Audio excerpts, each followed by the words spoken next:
Bismillahirrahmanirrahim. Al-haditsul awwal. Jadi kalau baca itu latihan yang lantang. Nanti kalau kalian bisik-bisik kayak munajatnya Imam Sibli aja ya. Yang lantang. Jadi nanti terbawa sampai tua pun lantang. Al-haditsul awwalu, hadis yang pertama. An Amiril Mukminina, dari Amir, pemimpinnya orang mukmin, Abi Hafsin, Abi Hafs Umar bin Khattab, yakni Umar bin Khattab. Ini Bapak jelaskan dulu ya. Di sini hadis ini ya, An Amiril Mukminin ya. Jadi siapa yang meriwayatkan siapa?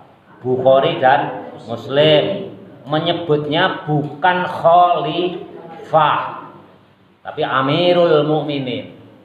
Jadi hakikatnya khalifah itu ya khalifah, bukan khalifah. Khalifah itu ya hanya Abu Bakar.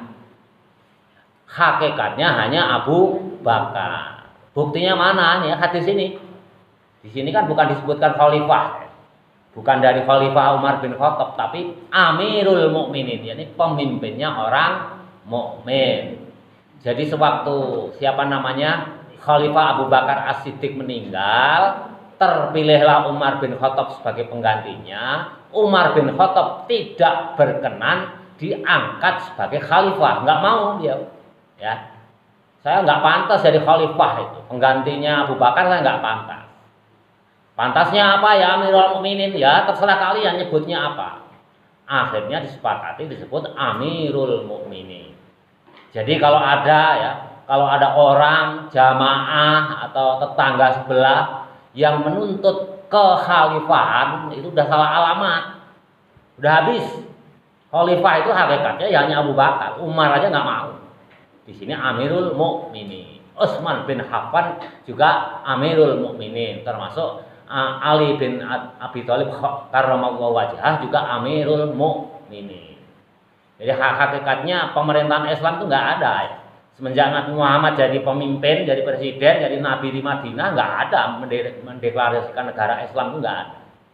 Khalifah ya hanya sebatas Abu Bakar. Khalifah itu apa artinya? Pengganti. Khalifah ya yang pantas mengganti Nabi Muhammad juga Abu Bakar. Walaupun Abu Bakar sendiri keberatan. Generasi Umar bin Khattab itu sudah tidak ada istilah khalifah. Buktinya mana hadis ini? Ya, dengan Amirul Mukminin. Itu perlunya ngaji ya, perlunya ngaji itu. Jadi kalau orang yang hanya belajar ya, yang dangkal-dangkal ya dari pemimpinnya orang mukmin itu aja. Jadi hakikatnya khalifah itu nggak ada. Jadi kalian ya Bapak titipkan ya, jangan kau dirikan nanti kalau seandainya kalian jadi pembesar atau apapun kekhalifahan. Kalau kalian mendirikan kekhalifahan di Indonesia hancur, ya pasti hancur. Nah, setelah Khulafaur Rasyidin siapa yang berkuasa? Bani Umayyah hanya bertahan 100 sekian tahun. Bani Umayyah habis diganti Bani Abbasiyah. Apa gelarnya pemimpin Abbasiyah yang pertama itu? Abul Abbas Asy-Syafa. Bapaknya penumpah darah. Luar biasa, bapaknya penumpah darah. Berkuasa selama kurang lebih 500 tahun lebih. Hancur juga kekhalifahan itu. Itu bahkan kerajaan ya. Umayyah kerajaan, Abbasiyah juga kerajaan.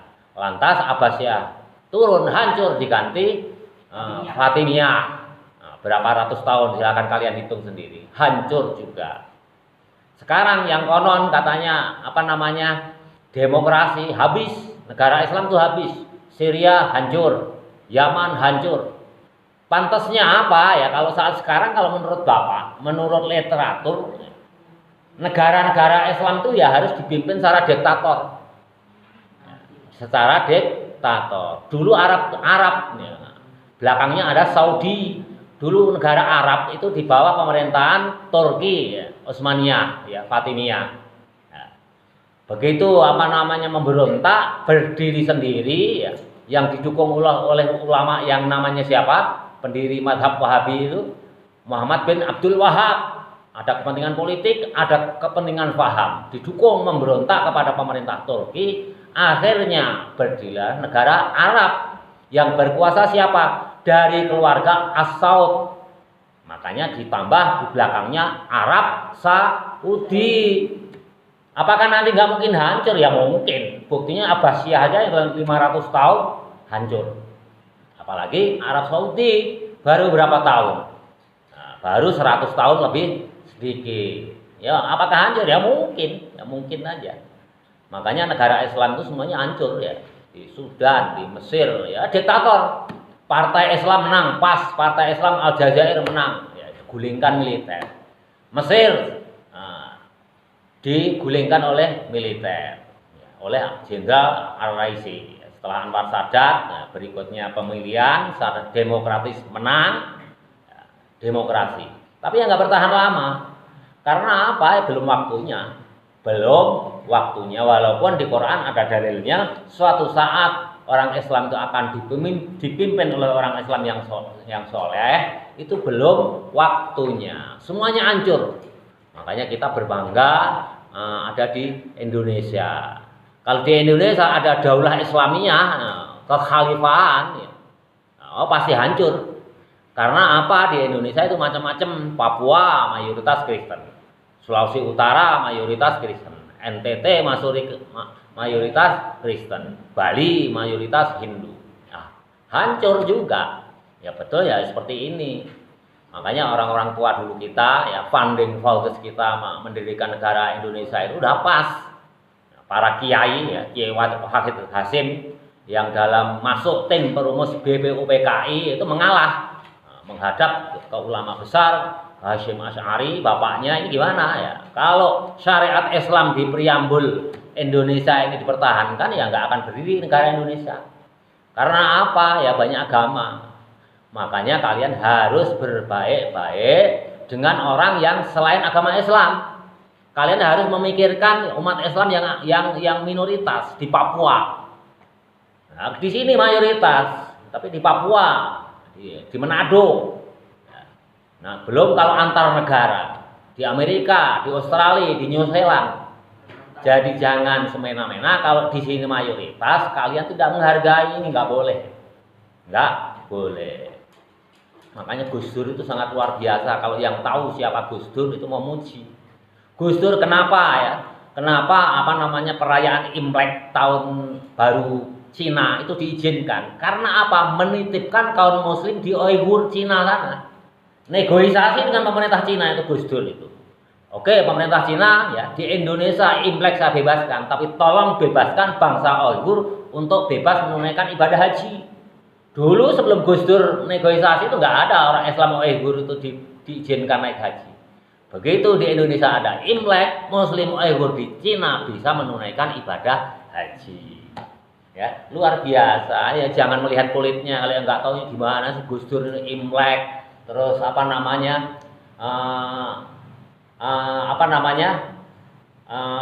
simbol-simbol Cina diizinkan, jauh, pemikirannya jauh.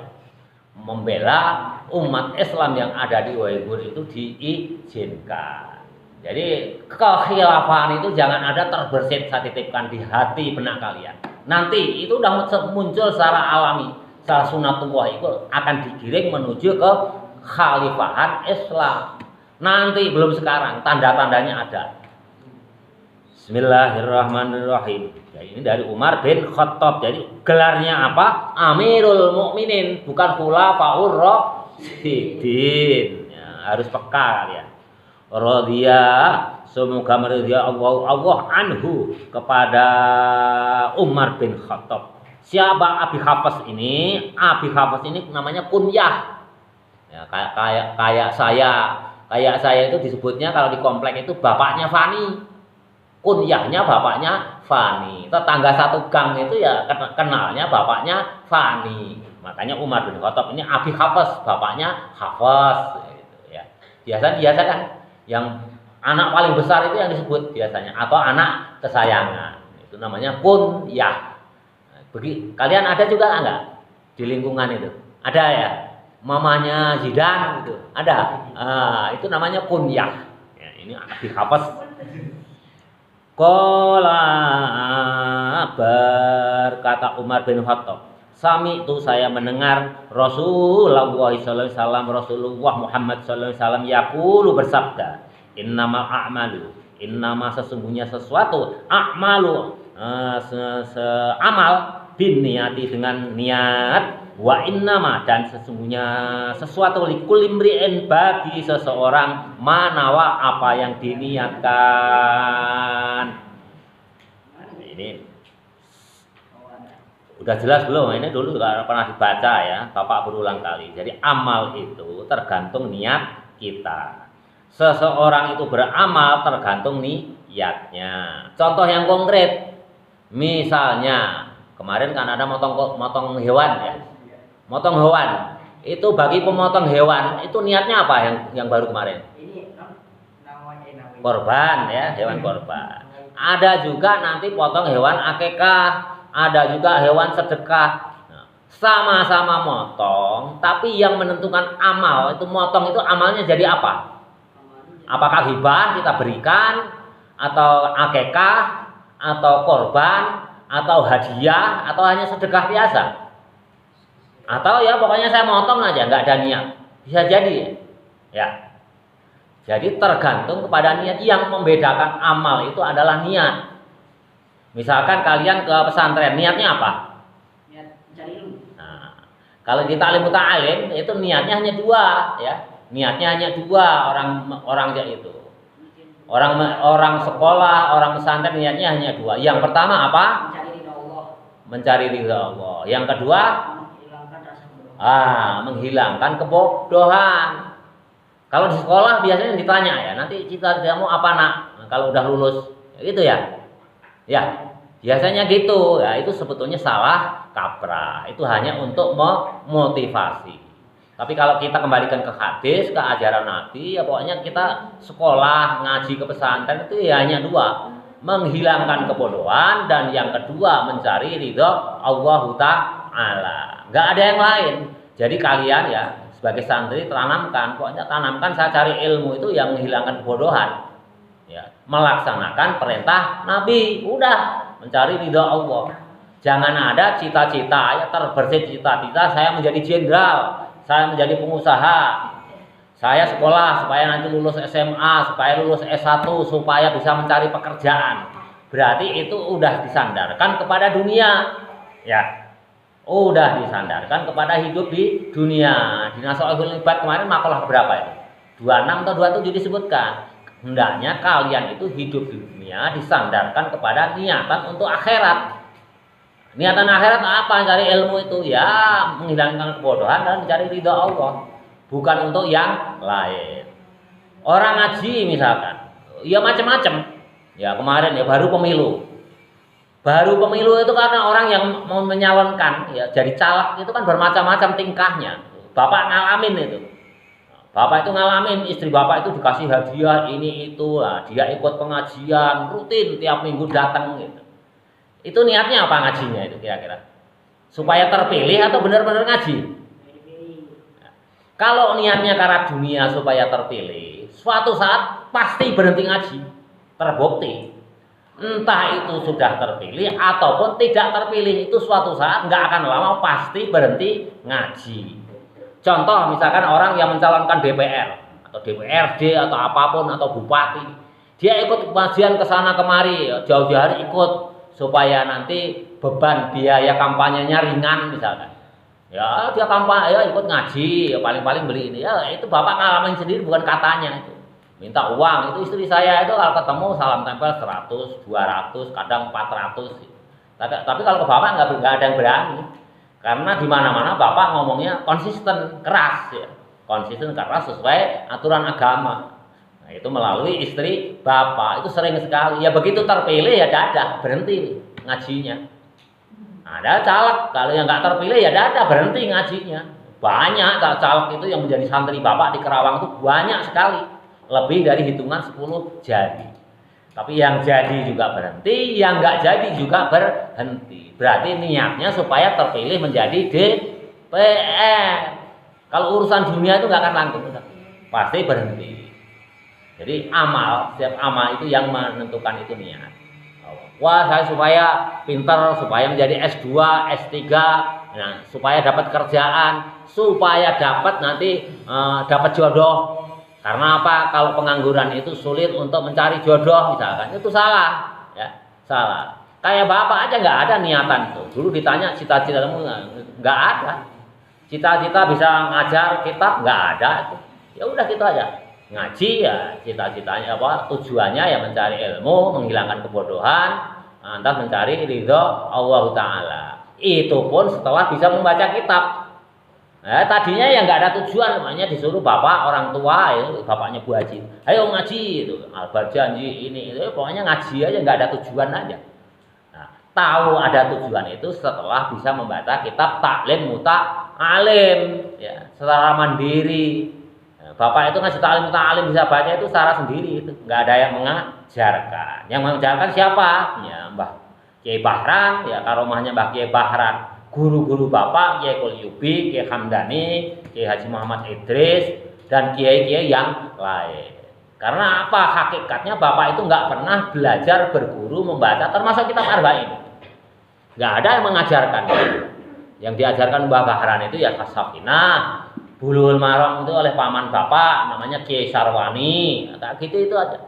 Kalau tafsir ya beberapa kiai, ada Kiai Tohab Muslim, ada Kiai Qulyubi, ada Kiai Muslim Khairi itu kakak bapak, ada Kiai Ali Hasan, ya, pernah kakak, banyak guru bapak itu tafsir itu.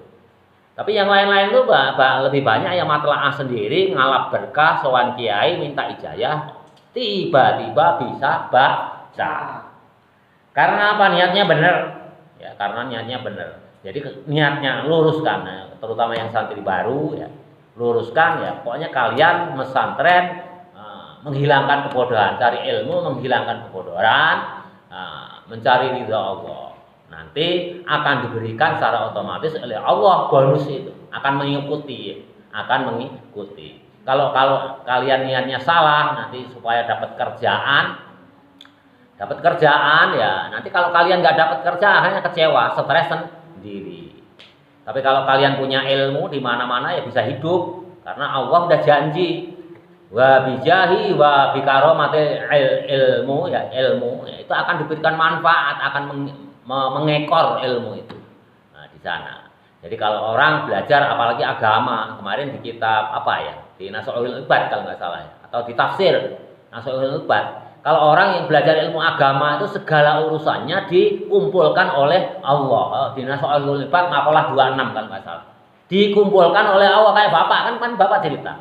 Ya, bapak itu nggak punya uang, nggak ada ngimpi, nggak ada cita-cita untuk umroh. Tiba-tiba ya dalam waktu 3 hari, nih umroh, ini tiketnya, ini bekalnya. Tahu-tahu umroh aja sampai di Dubai. Ya, nggak punya uang bapak, wallahi nggak punya. Itu tanya Bu Haji, tiba-tiba umroh. Karena apa? Ya memang hadis Nabi menyampaikan kalau orang belajar agama, urusannya itu dikumpulkan. Artinya apa? Ya dimudahkan.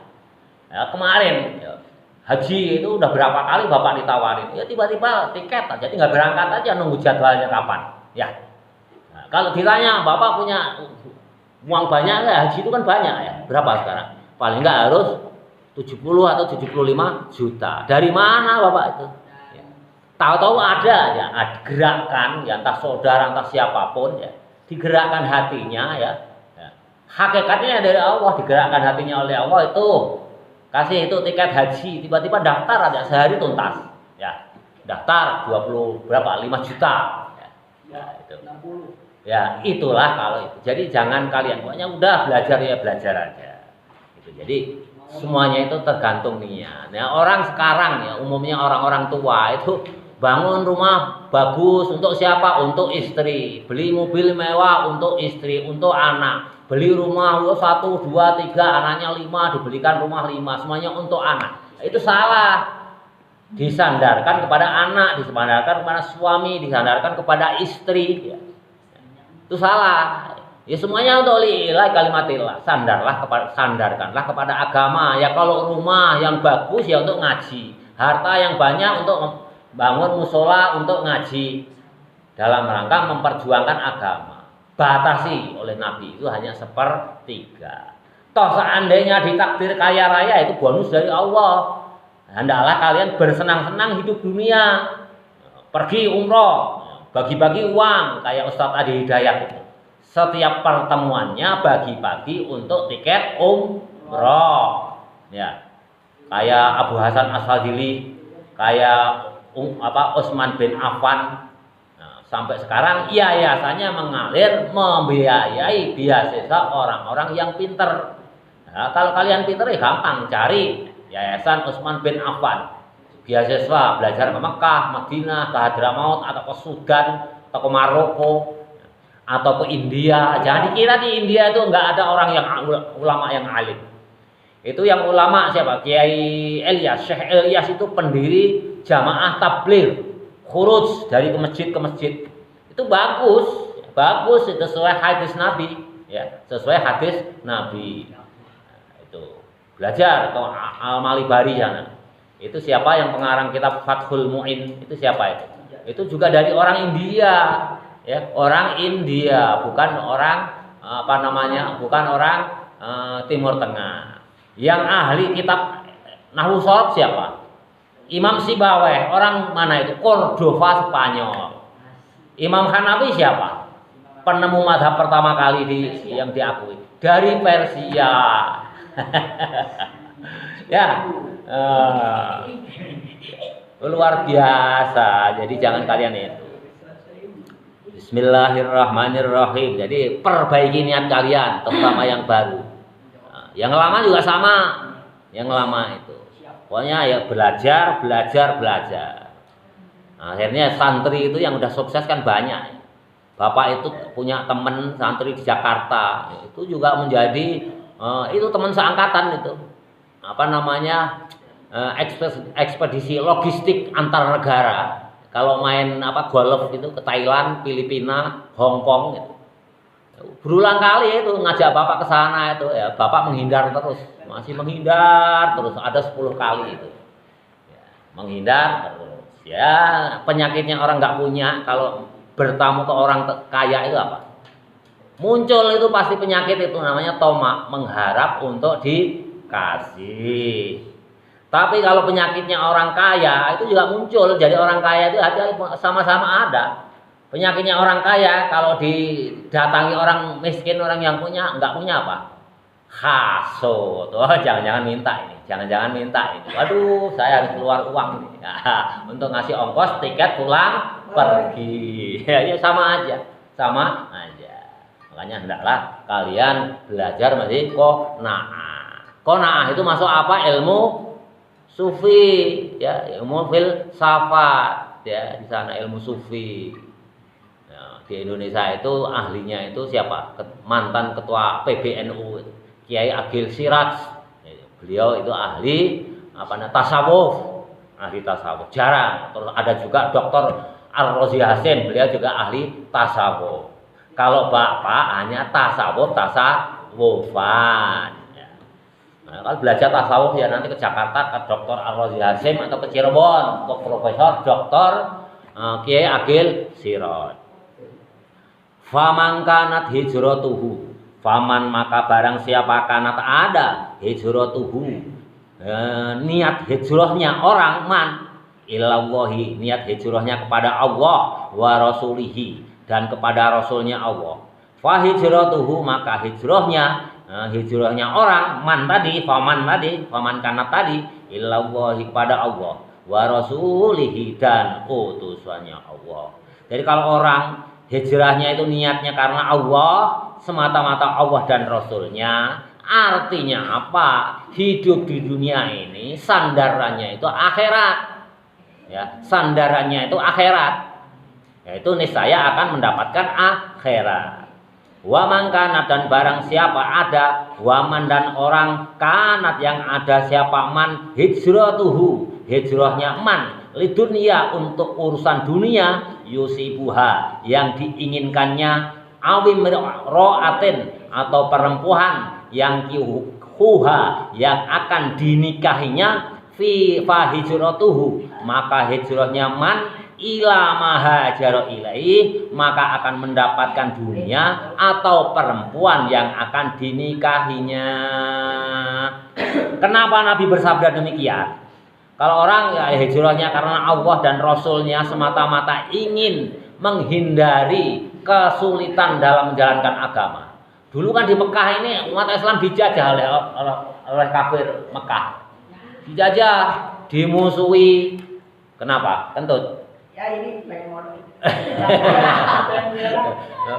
Sampai sana, keluar. Bapak itu tahu aja, gitu tuh kita tahu. Nggak lihat aja tahu ya.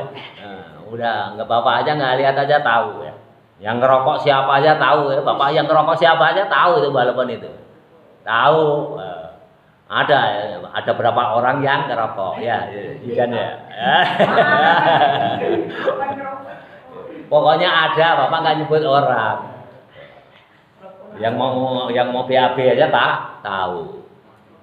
Bismillahirrahmanirrahim. Jadi dulu sejarahnya. Ini kenapa Nabi bersabda demikian? Kalau hijrahmu karena Allah dan Rasulnya, tentu ya akan mendapatkan tujuannya apa ya, untuk membela Islam. Karena di Mekah itu dijajah, itu disiksa. Bilal bin Rabah itu disiksa sudah berulang kali itu. Ya. Akhirnya apa? Nabi Muhammad mendapatkan perintah, Muhammad kamu pindah ke Yasrib. Hanya pindah. Maka berbondong-bondonglah para sahabat Nabi, para umat Nabi itu berpindah dari Mekah ke Yasrib atau ke Madinah. Tapi niatnya macam-macam. Ada yang berpindah karena agama Allah dan Rasulnya. Ada juga yang berpindah karena pacarnya juga pindah ke Madinah. Ada juga orang tuanya yang pindah ke Madinah. Ya macam-macam. Ada juga yang karena di Mekah itu udah nggak punya apa-apa, disiksa, hartanya dirampas oleh orang kafir Mekah, dia udah nggak bisa bekerja, akhirnya pindahnya itu udahlah saya ikut pindah aja supaya bisa kerja di Madinah, supaya tidak disiksa oleh orang kafir, ya macam-macam. Tapi banyak juga sebagian besar ya 50-50. Ada yang pindahnya itu karena pacarnya pindah ke Madinah. Makanya di sini bahasa Nabi dalam hadisnya itu awim ro'atin yang kihuha, atau perempuan yang akan dinikahi. Nah, itu pakai fi'il mudhari'. Nakaha yang kihu, ikut wayan, fa'ala yang kihu, bukan ya fa'ala yaf'ulu. Fa'ala yaf'ilu fa'lan wa maf'ilan. Oh fa'ila, wayan fa'ala yaf'ila. Yang bener ya Pak Ustadz Jufri, beliau ahli bahasa Arab. Kalau Bapak udah banyak yang lupa, mau matlaah lagi udah males ilmu nahwu sorof itu ya. Udah males. Ya, pokoknya andalannya apa, kalau di kuping kok nggak enak ya berarti bacanya salah gitu aja. Andalannya hanya itu. Ya kadang-kadang kalau ini ya ada yang negot, ya, sorogan ya. Sorogan, Bapak juga sorogan dengan HP. Kiai saya mau ngaji ini, bener nggak bacaan saya? Enak aja, emang gampang baca kitab gundul apalagi bahasa Persia ya. Itu di taklim itu kan banyak bahasa Persianya. Nggak bisa, itu harus sorogan. Kalau mengandalkan gini nggak bisa. Jadi Bapak itu kalau hal-hal yang sulit pasti sorogan. Nelpon ke senior Bapak, ke kiai Bapak, ini betul nggak kiai? Ini mau sorogan ya, disemak kiainya di sana. Ya sokang, tak semak, itu disemak.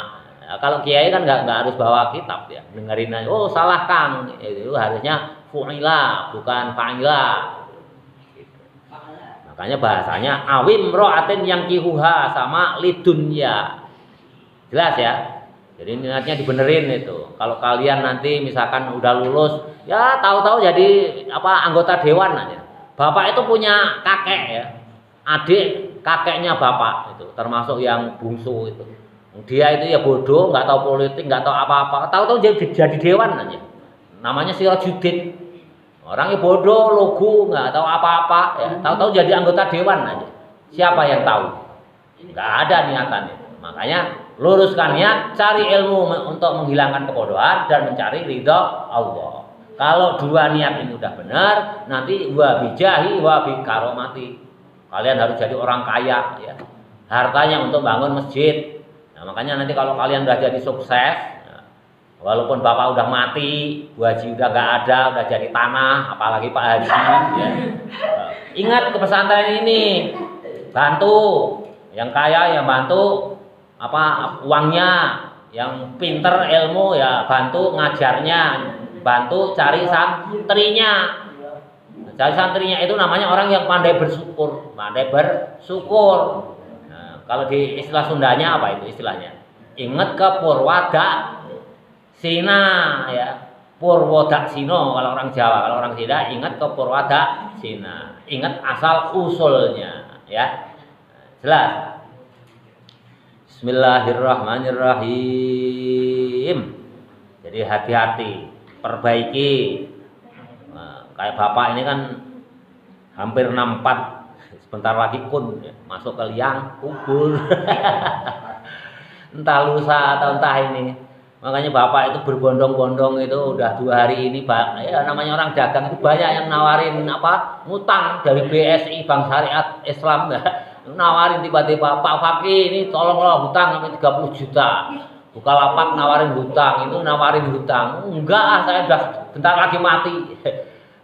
Bentar lagi mati. Belanja kurang 10.000 aja bapak nggak mau, mending dikurangi belanjaannya supaya nggak ngutang. Tiba-tiba punya utang 10.000 nanti mati, yang ngutangin nggak berani nagih ya mending ngutangin supaya yang ngutang ke bapak itu lupa, berdoanya gitu. Wah itu nanti bisa memberikan syafaat di akhirat.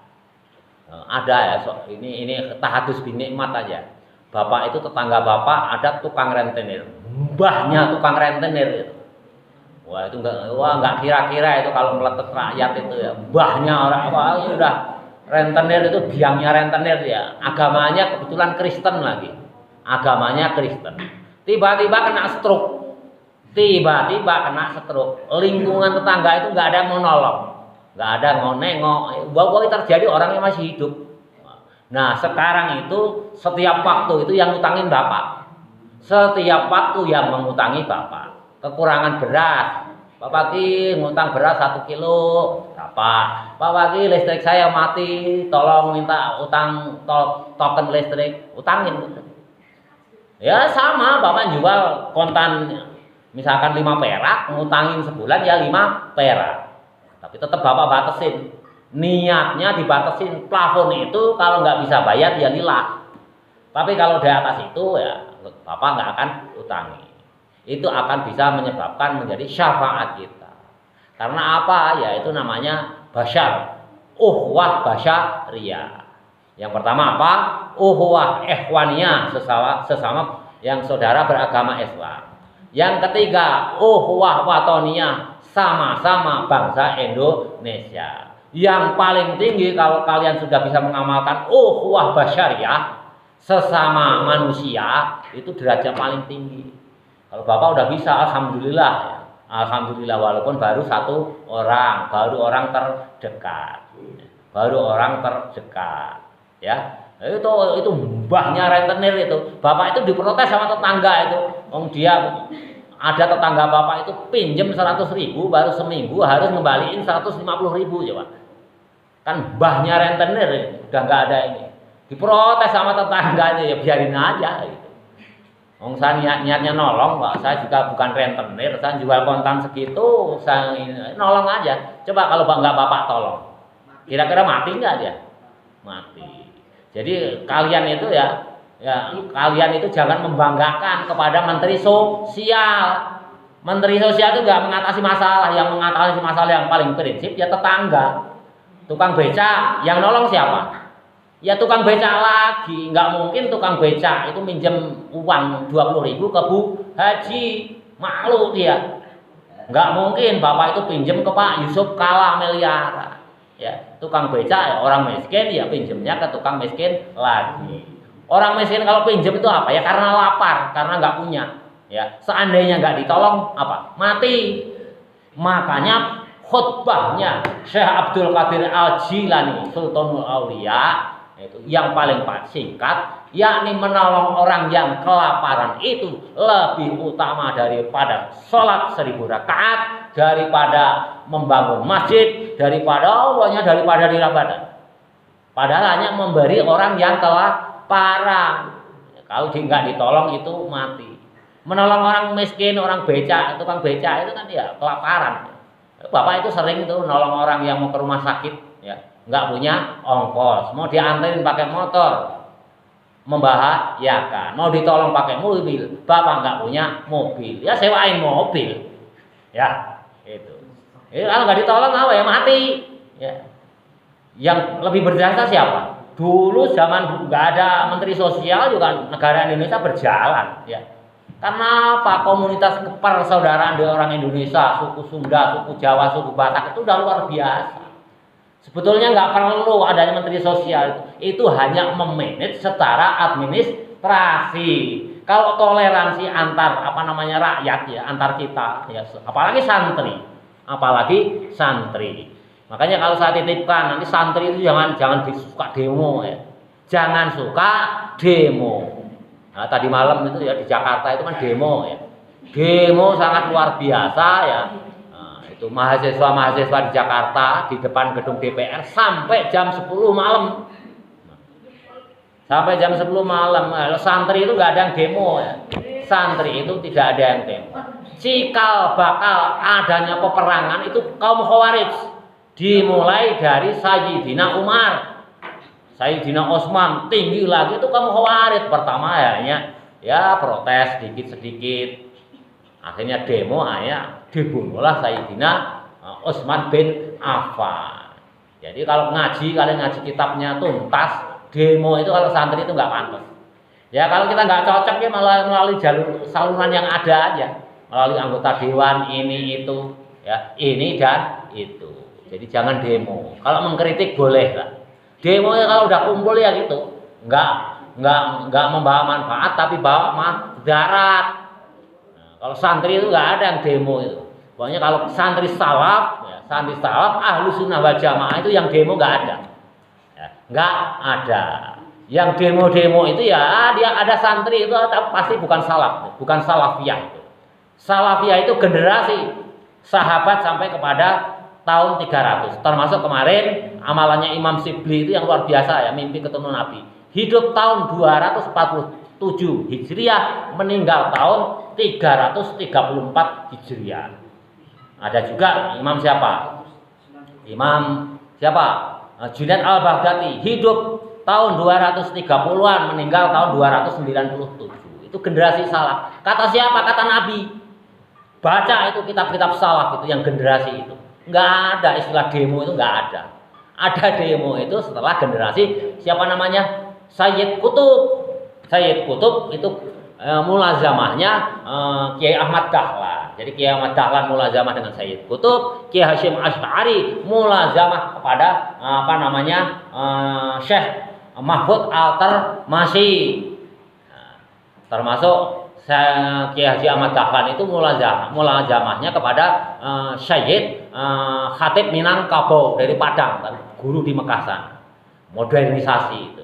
Tapi kalau yang salaf ya ini yang Mahfud Termas, ya, yang meneruskan Abu Bakar Umar Sato, Abu Bakar Sato yang mengarang kitab I'anatul Thalibin ya, rujukannya kitab fikih. Nah, itu ada 2 jilid atau 3 jilid ya, tebelnya segini ya, Bapak udah baca tuntas gitu. Kalau kalian mau baca I'anatul Thalibin, insya Allah Bapak juga bisa. Nah, itulah yang generasi salaf. Ya, tapi ya nggak apa-apa.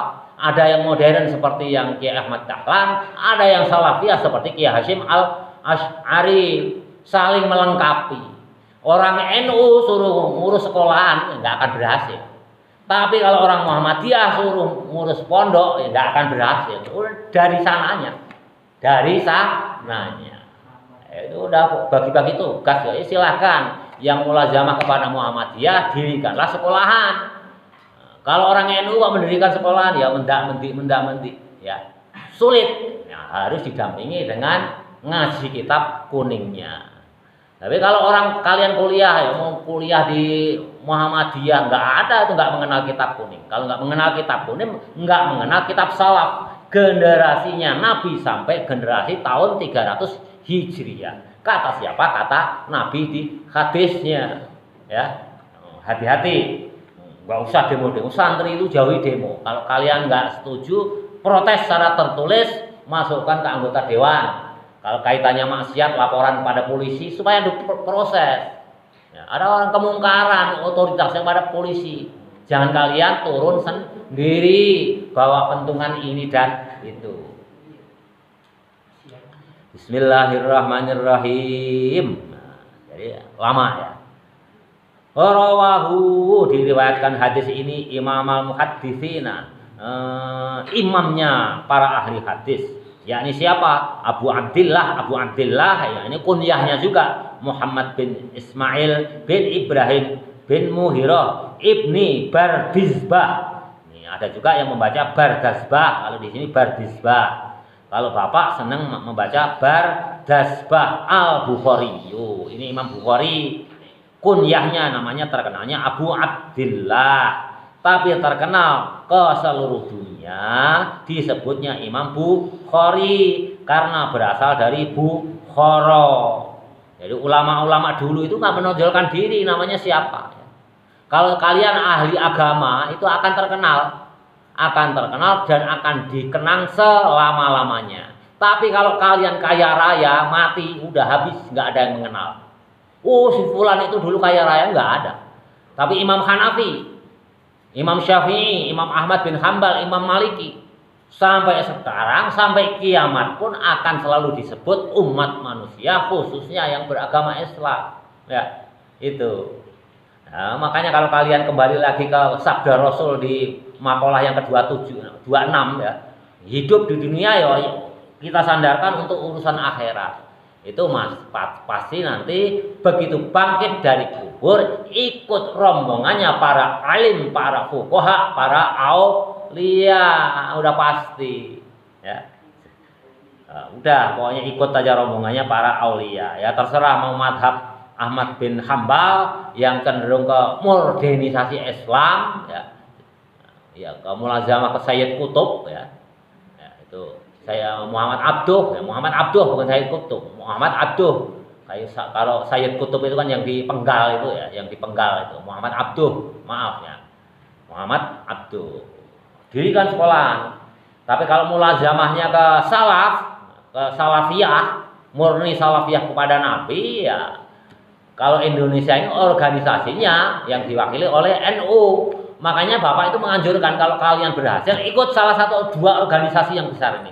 Kalau nggak NU ya Muhammadiyah, udah nggak usah macam-macam. Itu sesuai di hadis Nabi dan Quran. Ikut rombongan terbesar. Kalau dalam hadis Nabi istilahnya apa? Sawaul a'zam, rombongan yang terbesar. Di Indonesia kebetulan yang besar apa? NU dan Muhammadiyah. Udah nggak usah ikut yang kecil-kecil. Seandainya kalau dua organisasi ini mau diakurkan ya tinggal udah akur. Ya, udah aja akur. Gampang ya, gampang. Jadi udah tuntas ya. Jadi hadis ini diriwayatkan oleh Imam Bukhari. Wa Abul Husain dan Abu Husain. Nah, Abul Husain ini juga kunyah juga. Ya, namanya adalah Muslim bin Hajjaj bin Muslim al-Qusairi an-Naisaburi. Dari Naisaburi. Wa sahihi haihima, di kitab kedua sahihnya yakni Bukhari Muslim. Allazaini huma ashahul kutub, yang kedua sahih itu adalah sahihnya kitab al-musannafati yang disusun. Kalau Quran kan enggak disusun, tapi kalau hadis itu disusun ketat. Jadi kalau setelah Quran ya Bukhari, setelah itu Muslim. Bapak kan sudah jelaskan ya, nah, sanadnya bagaimana yang meriwayatkannya. Kemarin juga sudah Bapak sampaikan. Ya kadang-kadang ya yang di pembukaan itu yang meriwayatkan itu sahabat Nabi yang dugdeng ya, yang paling utama, tapi ternyata hadisnya dhaif, lemah. Bukan karena isi hadisnya, karena di tengah-tengah perawinya itu cacat. Kalau Bukhari Muslim ya, Bapak udah sebutkan ya. Ada membodohi kuda aja, pura-pura ngasih makan, nggak jadi, itu Imam Muslim udah nggak mau.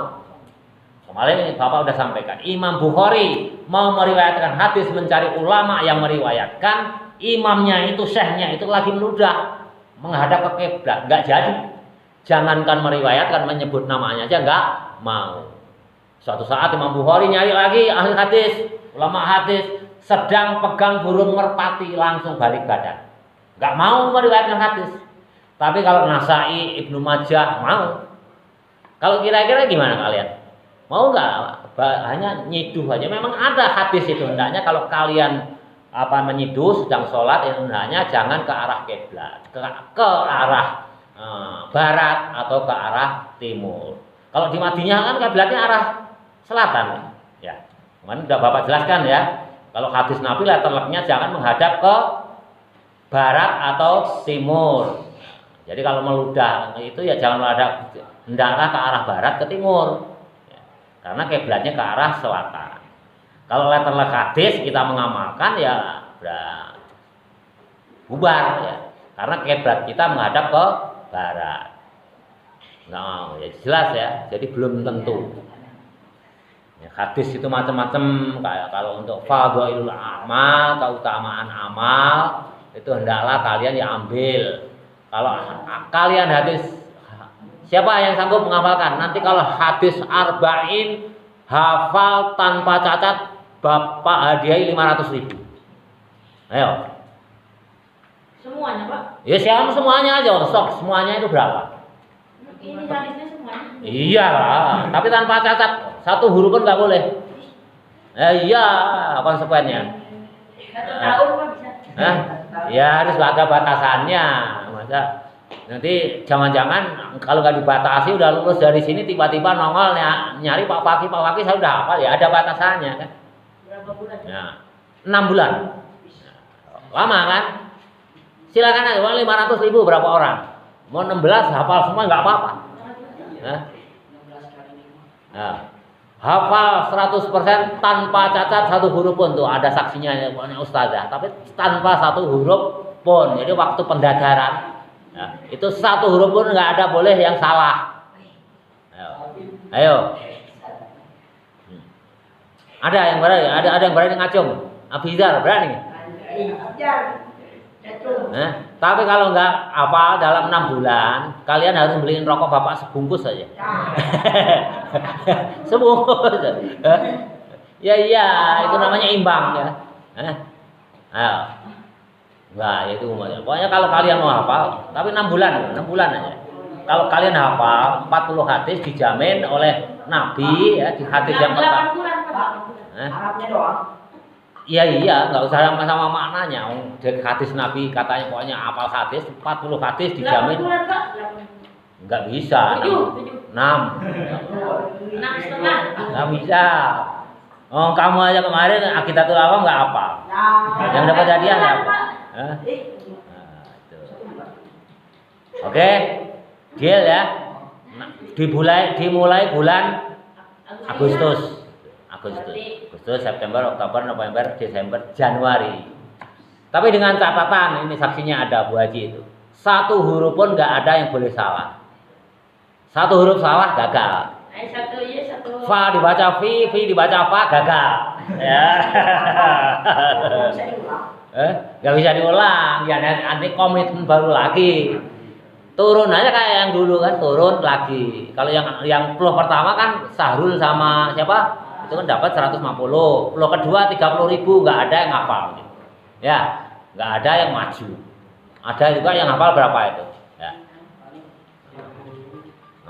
Paling 20 ya nggak bisa. Gitu. Itu untuk keperluanmu. Nanti kalau kalian mau masuk UIN Sunan Gunung Jati gimana? Kalau dites itu, jelas ya? Udah hanya bab niat. Hati-hati bab niat ini. Ya. Alhamdulillahirabbil alamin wa huwa a'lam bis